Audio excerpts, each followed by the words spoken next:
Hello friends, स्वागत है आपका हमारे चैनल। इस चैनल में आपको साइंस के फुल वीडियो नोट्स के साथ समझाया वीडियो मिलेगा।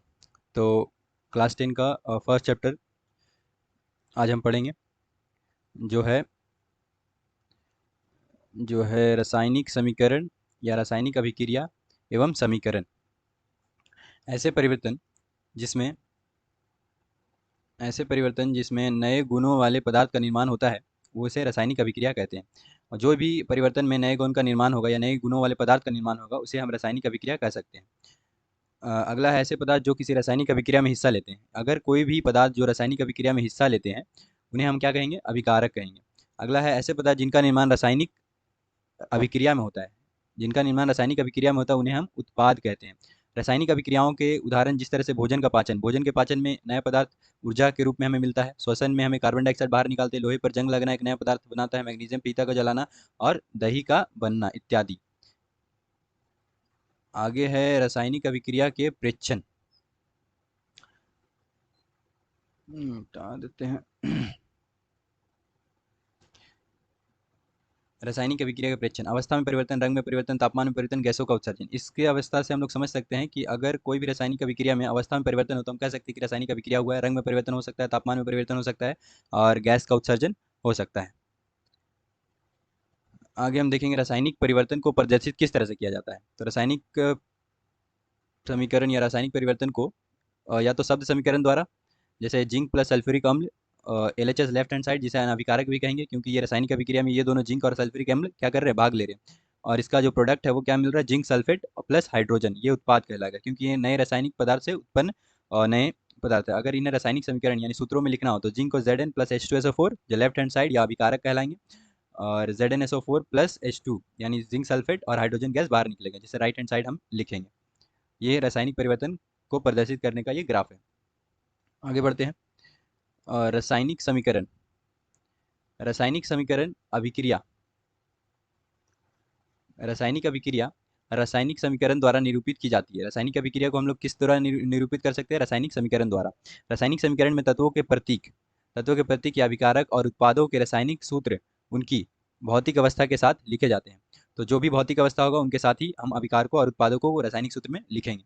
अगला है रासायनिक अभिक्रिया में आवश्यक परिस्थितियां, जैसे ताप, दाब, उत्प्रेरक आदि तीर के ऊपर निशान के ऊपर दर्शाया जाता है। तो जिस तरह से हम लोग तीर देते हैं जो प्रोडक्ट या उत्पाद को दर्शाता है, तो उसके ऊपर अगर कुछ भी तापमान, दाब या उत्प्रेरक आदि में अंतर आता है तो हम उसे तीर पर लिख सकते हैं। अगला है रासायनिक अभिक्रिया को संतुलित करना। द्रव्यमान संरक्षण का नियम: किसी भी रासायनिक अभिक्रिया में द्रव्यमान का ना तो निर्माण होता है ना ही विनाश। द्रव्यमान संरक्षण के नियम के अनुसार ही हम रासायनिक अभिक्रिया को संतुलित करते हैं, क्योंकि द्रव्यमान का ना तो निर्माण होता है ना ही विनाश होता है किसी भी रासायनिक अभिक्रिया में। रासायनिक अभिक्रिया के पहले अभिकारक एवं उसके पश्चात उत्पाद, प्रत्येक तत्व के परमाणु संख्या क्या होने चाहिए? समान होने चाहिए। तो हम देखेंगे अब चरणबद्ध संतुलित करना। चरणबद्ध संतुलित कैसे करते हैं? इस संतुलित करने की विधि को हिट एंड ट्रायल विधि के नाम से भी जाना जाता है। तो चरण पहला होगा हमारा, रासायनिक समीकरण को लिख कर प्रत्येक सूत्र के चारों ओर बॉक्स बना लीजिए। तो रासायनिक समीकरण को लिख के चारों ओर इसका हम लोग सूत्र बना लेंगे, ठीक है। तो आपको ये नीचे सूत्र दिख रहा होगा दूसरी ओर।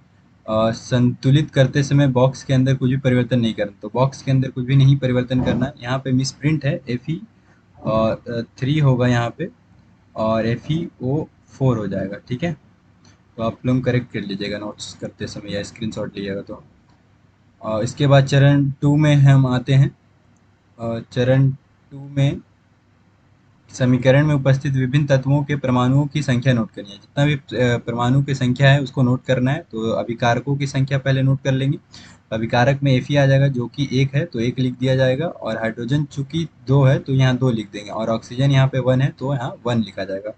अब उत्पादों में परिवर्तन की संख्या लिखेंगे। तो उत्पाद में कितना है? तो Fe3 है तो Fe का जगह यहाँ 3 हो जाएगा, 3 हो जाएगा। और FeO4 है तो O में 4 हो जाएगा। और ऑक्सीजन वैसे का वैसे है H2, तो H2 तो वैसे का वैसे है ही, तो इसमें कोई भी परिवर्तन नहीं करना है। अब चरण तीसरा देखते हैं हमें क्या करना है।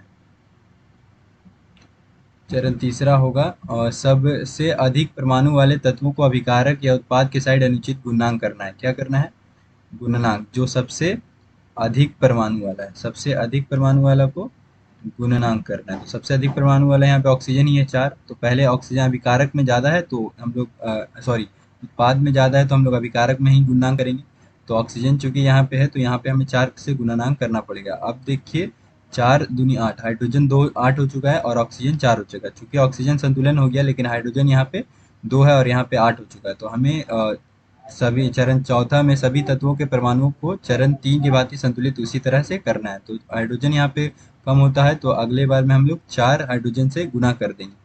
तो इससे हमारा फ़ायदा ये होगा कि हाइड्रोजन जो है ये भी 8 हो जाएगा और यहाँ का हाइड्रोजन जो है वो भी 8 हो जाएगा और ऑक्सीजन 4 और ऑक्सीजन 4 हो जाएगा और 3 जो है Fe3 और 3 हम उसी तरह से आगे लगा देंगे। तो चूंकि Fe3 इधर है, Fe3 इधर हो जाएगा, 4 हाइड्रोजन। अब यहाँ पे सभी संतुलन रूप से दिख रहा होगा आपको। सभी तत्व परमाणु की संख्या दोनों सॉरी सभी तत्वों के परमाणुओं की संख्या जो है अभिक्रिया में दोनों ओर समान हो गया। तो इसे हम क्या कहेंगे? संतुलित रासायनिक अभिक्रिया या संतुलित रासायनिक समीकरण। इस तरह से चरण 4 तक आके हमें संतुलित करना है।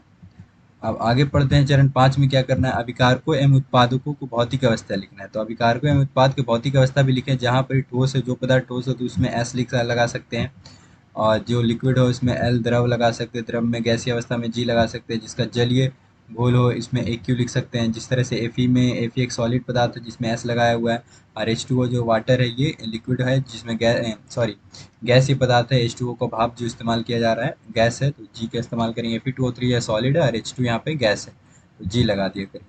ठीक है, तो चरण 3 में हम लोग देखते हैं। चरण 3 में कुछ आवश्यक परिस्थितियाँ जैसे ताप, दाब, उत्प्रेरक इत्यादि जो भी हैं उनको हम तीर के निशान में लिखते हैं। ऊपर भी हम लोग पढ़ चुके थे, तीर के निशान पे लिखते हैं। तो वो तीर के निशान के यहाँ जैसे ये तीर का निशान तो ऊपर दाब या जो भी दाब या ताप में परिवर्तन होता है तो इसका ऊपर नीचे हम लोग लिख सकते हैं। तो चलिए अभी पढ़ेंगे रासायनिक अभिक्रियाओं के प्रकार। रासायनिक अभिक्रियाओं के कितने प्रकार थे? तो पहला प्रकार जो है संयोजन अभिक्रिया। पहला प्रकार आता है संयोजन अभिक्रिया। तो इस अभिक्रिया में दो या दो से अधिक अभिकारक मिलकर एकल उत्पाद का निर्माण करते हैं। दो या दो अभिकारक रहेंगे और उसमें मिलकर जो उत्पाद होगा वो एकल उत्पाद बनाते हैं। इस तरह के अभिक्रिया को संयोजन अभिक्रिया के नाम से जाना जाता है। उदाहरण के लिए A प्लस बी, ए और बी अभिकारक हो गए और सी जो होगा वो उत्पाद का काम करेगा, एकल उत्पाद का काम करेगा। उदाहरण के लिए कोयले का दहन, जैसे कार्बन, कोयले में कार्बन होता है जो सॉलिड के टर्म में ऑक्सीजन के प्रेजेंस में जलता है, जो कार्बन डाइऑक्साइड धुआं निकलता है। ये जल का निर्माण H2 प्लस हाइड्रोजन और ऑक्सीजन का मिलने से हाइड्रोजन लिक्विड का पदार्थ बनता है। इस तरह के जितने भी इक्वेशन है ये संयोजन अभिक्रिया के प्रकार। मतलब इस अभिक्रिया में दो या दो से अधिक मिलकर एकल उत्पाद का निर्माण करेंगे। और उसी तरह से एग्जाम्पल है बिना बुझा हुआ चूना का। बुझा हुआ चूना में हाइड्रोजन H2O में डाल देंगे बिना बुझा हुआ चूना को तो ये बुझ जाएगा, CH का हॉल्टाइज एक्वस में बनाएगा। अब अगला है उसमें छेपी अभिक्रिया। उसमें छेपी अभिक्रिया किसे कहते हैं? और जिन अभिक्रियाओं में उत्पाद के निर्माण के साथ साथ, जिन अभिक्रियाओं में उत्पाद निर्माण होगा उसके साथ साथ उष्मा भी उत्सर्जन होती है, उष्मा भी बने, उसे उसमें छेपी अभिक्रिया कहेंगे। तो जिन रासायनिक अभिक्रियाओं में उत्पाद के निर्माण के साथ साथ उष्मा का भी उत्सर्जन होता है उन्हें हम उष्माक्षेपी अभिक्रिया कहेंगे। जैसे प्राकृतिक गैस का दहन, प्राकृतिक गैस का दहन करने से हमें उष्मा का निर्माण होता है। श्वसन एक उष्माक्षेपी अभिक्रिया है क्योंकि हम जब सांस लेते हैं तो हमें उष्मा उसमें भी निकलता है, जिसलिए इसे हम उष्माक्षेपी अभिक्रिया कहते हैं। ठीक है, अब है वियोजन अभिक्रिया। वियोजन वियोजन वियोजन अभिक्रिया, इस अभिक्रिया में एकल अभिकारक टूटकर, इसमें एकल अभिकारक रहेगा जो टूटकर दो या उससे अधिक उत्पाद बनाते हैं। तो इसमें उत्पाद डबल रहेंगे या उससे ज़्यादा रहेंगे।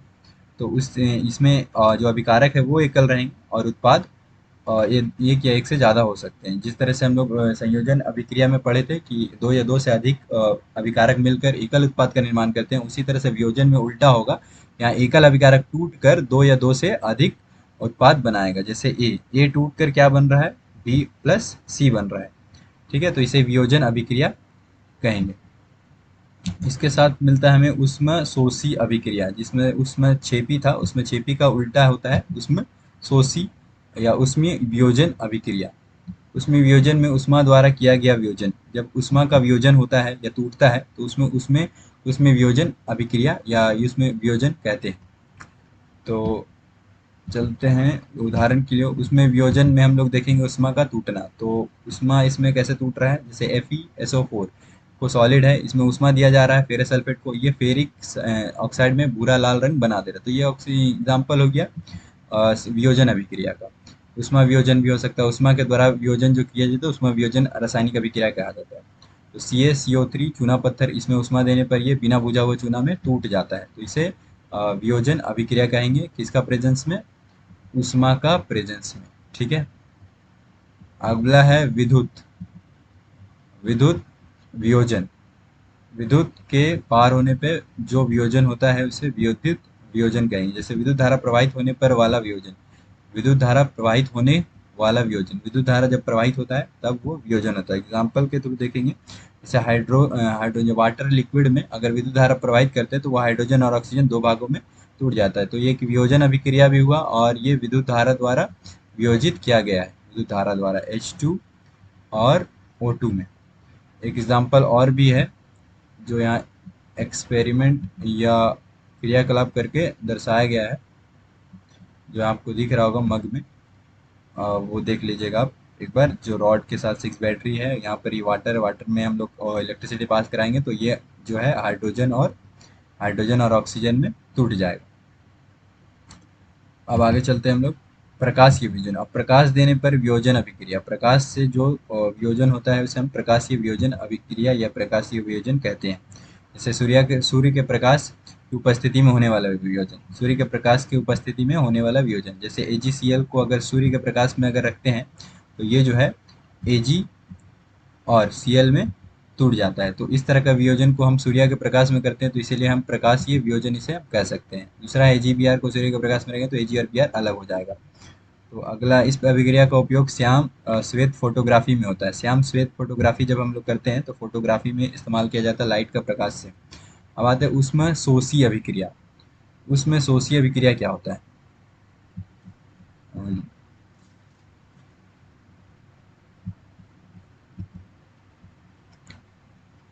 उसमें शोषी अभिक्रिया, जिन अभिक्रियाओं में अभिकारकों को तोड़ने के लिए उष्मा प्रकाश या विद्युत ऊर्जा का आवश्यकता होती है, उसमें शोषी किन्हें कहेंगे, जिस अभिक्रिया में अभिकारकों को तोड़ने के लिए, जिस तरह से हमें अभिकारकों को तोड़ने के लिए एकल अभिकारक को तोड़ के दो या दो से अधिक उत्पाद बनाया जाता है वियोजन अभिक्रिया में, और उसमें इस्तेमाल उष्मा का भी हो रहा था, उष्मा प्रकाश और विद्युत का इस्तेमाल किया जाता है, वे सभी अभिक्रिया उसमें शोषी अभिक्रिया के नाम से जाने जाएंगे।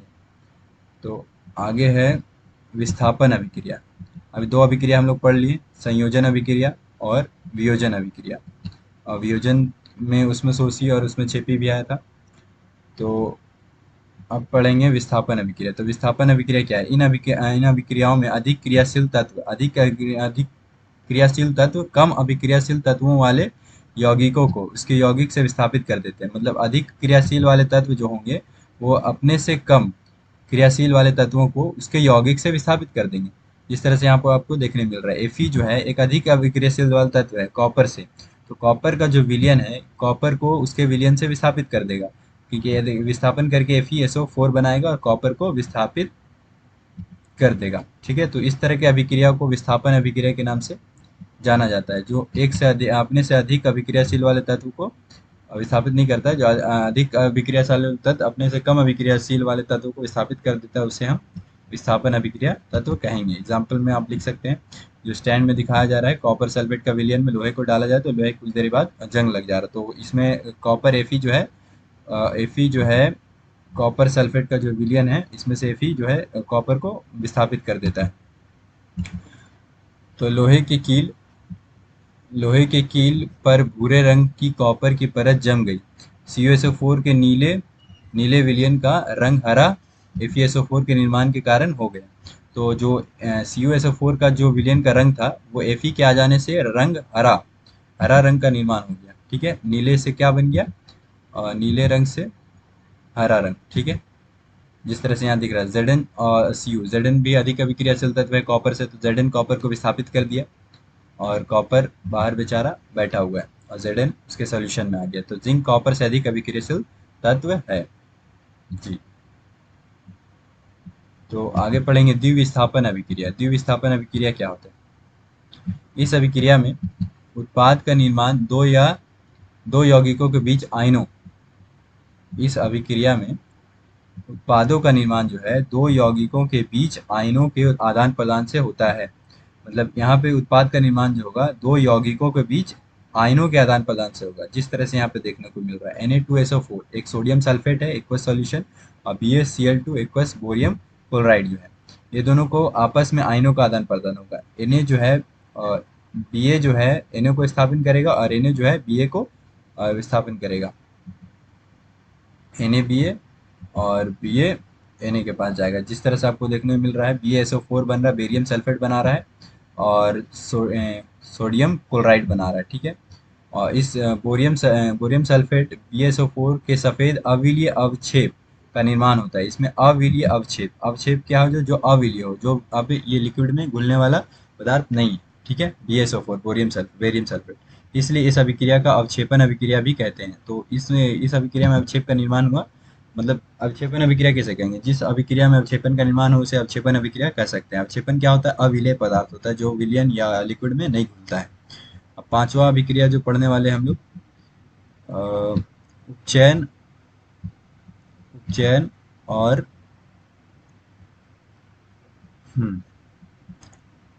चयन, उपचयन एवं अपचयन अभिक्रिया। तो उपचयन एवं अपचयन अभिक्रिया क्या है? तो देखते हैं हम लोग क्या है। उपचयन क्या है? जब किसी पदार्थ में ऑक्सीजन की वृद्धि होती है तो उसे हम उपचयन कहेंगे। जब भी कोई पदार्थ में ऑक्सीजन की वृद्धि यानी ऑक्सीजन का बढ़ना उपचयन कहलाता है। जब किसी पदार्थ में हाइड्रोजन का ह्रास होता है तब हम उसे क्या कहेंगे? अपचयन। तो जब भी किसी अभिक्रिया में, मतलब दो कारण है, उपचयन में हाइड्रोजन का ह्रास होगा और ऑक्सीजन की वृद्धि। इसमें दो कारण हम कह सकते हैं कि इसमें ऑक्सीजन की वृद्धि होगी और हाइड्रोजन की ह्रास होगी। हाइड्रोजन की कमी होगी, हाइड्रोजन का विस्थापन या हाइड्रोजन हटेगा, और ऑक्सीजन की वृद्धि होगी, तब हम कहेंगे कि क्या वहाँ पर उपचयन अभिक्रिया हुआ है। जैसे एग्जाम्पल में दिया हुआ है CuO2, तो ऑक्सीजन का वृद्धि हुआ, कार्बन डाइऑक्साइड, कार्बन में ऑक्सीजन का वृद्धि हो गया, Cu+O2, तो 2CO, इसमें भी सेम है बैलेंसर। और CuO+H2, हाइड्रोजन का इसमें क्या हुआ? ह्रास हुआ, क्योंकि हाइड्रोजन को ऑक्सीजन प्राप्त हुआ और हाइड्रोजन बाहर हो गया। तो इसमें भी एक तरह से हाइड्रोजन को ऑक्सीजन प्राप्त हुआ, तो इसमें हम उपचयन अभिक्रिया कह सकते हैं। तो आगे चलते हैं हम लोग। आगे है अपचयन। जब भी किसी पदार्थ जब भी किसी पदार्थ में ऑक्सीजन का ह्रास होता है, इसमें क्या है? उल्टा है। उपचयन से उल्टा है अपचयन। अपचयन में क्या होता है? ऑक्सीजन का ह्रास होता है, जबकि उसमें ऑक्सीजन की वृद्धि होती थी। और जब किसी पदार्थ में हाइड्रोजन की वृद्धि, उसमें हाइड्रोजन के ह्रास होता था, इसमें हाइड्रोजन की वृद्धि होती है। तो उपचयन और अपचयन एक दूसरे का ऑपोजिट्स है, जिसमें ये अभिक्रिया उपचयन और अपचयन दोनों होता है। CuO+H2, उष्मा देने से क्या हो रहा है? Cu, और H2 जो है O को लेके चल जा रहा है। यहाँ पर H2 का जो है उपचयन हो रहा है, क्योंकि ऑक्सीजन का वृद्धि हो रहा है। जहाँ पर ऑक्सीजन का वृद्धि वहाँ पर ही उपचयन, और जहाँ पर हाइड्रोजन का ह्रास वहाँ भी उपचयन। और जहाँ पर हाइड्रोजन की वृद्धि और ऑक्सीजन का ह्रास, यहाँ पर जो है ऑक्सीजन का ह्रास हुआ है और हाइड्रोजन की वृद्धि हुआ, ऑक्सीजन का ह्रास हुआ, तो इसे अपचयन हम कह सकते हैं। इस अभिक्रिया में कॉपर में अपचयित हुआ है। कॉपर ऑक्साइड जो है, ये जो है कॉपर ऑक्साइड कॉपर में अपचयित हुआ है, तो इसलिए हम अपचयन अभिक्रिया कहेंगे। यहाँ से यहाँ इस कॉपर का हाइड्रोजन उपचयित हुआ, हाइड्रोजन में ऑक्सीजन की मात्रा बढ़ी है, तो ये हम क्या कहेंगे? उपचयित होकर जल बनता है, उपचयित होकर जल बनता है। इस अभिक्रिया में अपचयन तथा उपचयन दोनों हो रहे हैं, इसे रेडॉक्स अभिक्रिया कहते हैं। तो जिन अभिक्रियाओं में उपचयन और अपचयन दोनों हो उसे हम रेडॉक्स अभिक्रिया कहते हैं। अब हम लोग देखते हैं दैनिक जीवन में उपचयन अभिक्रिया का प्रभाव। दैनिक जीवन में उपचयन अभिक्रिया का क्या क्या प्रभाव देखने को मिलता है? तो उपचयन यानी ऑक्सीजन का वृद्धि होना। तो उपचयन यानी ऑक्सीजन का वृद्धि कहाँ कहाँ होता है हमारे दैनिक जीवन में? संचारण में। जब कोई पदार्थ या कोई भी धातु आर्द्रता, अम्ल आदि के संपर्क में आती है, जिसे धातु की ऊपरी परत कमजोर हो जाती है, उसे संक्षारित हो जाता है। जैसे लोहे में जंग लगना, तो लोहे में कुछ दिनों बाद देखें कि आप जंग लगना चालू हो जाता है, क्योंकि उसमें धातु में आर्द्रता और अम्ल आदि संपर्क में आने के कारण वो उसमें जंग लगना चालू हो जाता है। तो इनमें ऑक्सीजन की मात्रा बढ़ी, ऑक्सीजन से ही आर्द्रता और ये सब आते हैं, तो इन्हें हम कह सकते हैं कि ये उपचयन हुआ। तो संक्षारण भी एक उपचयन अभिक्रिया है। जैसे लोहे की वस्तुओं पर जंग लगना, चांदी के ऊपर काली परत तांबे के ऊपर हरी परत। ये एग्जाम में पूछता है कि चांदी के ऊपर कौन सा परत लगता है जंग लगने पे, तो चांदी के ऊपर काली परत लगेगी।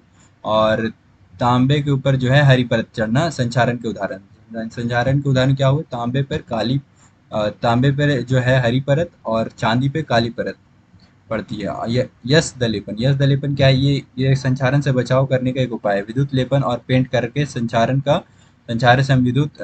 से धातु को बचाया जा सकता है। तो अगर धातु को बचाना तो यस दलेपन या विद्युत लेपन या पेंट करके हम लोग संचारण से उसको बचा सकते हैं। इसलिए हम लोग दरवाजा में या लोहे के दरवाजे में हम लोग पेंट करते हैं। अब ऑक्सीजन के प्रेजेंस में या उपचयन से हम लोग विकृत गंधिता भी होता है। तो विकृत गंधिता क्या होता है हम समझेंगे।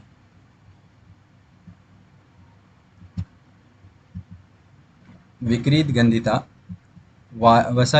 वसा युक्त और तैलीय खाद्य सामग्री जिसमें तेल से बनाया हो या वसा युक्त हो, वायु के संपर्क में आने पर उपचयित उपचयित यानी ऑक्सीजन का संपर्क में आते हैं तो उपचयित हो जाते हैं, जिससे उनके स्वाद और गंध में परिवर्तन हो जाता है। जिनमें उसके स्वाद और गंध में परिवर्तन हो जाता है, इसे विकृत गंधिता कहते हैं। तो जब भी हम लोग खाना देखते हैं ज़्यादा समय के लंबे समय के लिए छोड़ देते हैं तो वो उसमें अलग से स्मेल आने लगता है और स्वाद और गंध में परिवर्तन हो जाता है, उसे ही हम क्या कहते हैं, विकृत गंधिता कहते हैं। तो ये तर ज़्यादातर खाने में देखने को मिलेगा।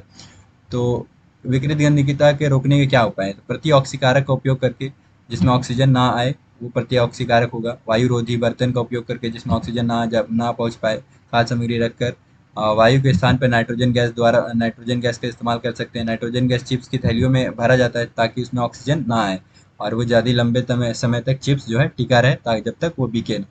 तो शीतलन यानी ज़्यादा ठंडा कर दिया जाएगा तो उसमें भी ऑक्सीजन की मात्रा कम हो जाती है। तो इससे भी हम लोग विकृत गंधिता से बचा सकते हैं। अ,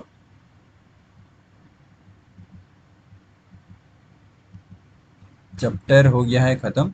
तो ये आज हम लोग पूरा चैप्टर के साथ रासायनिक अभिक्रिया एवं समीकरण कंप्लीट कर चुके हैं।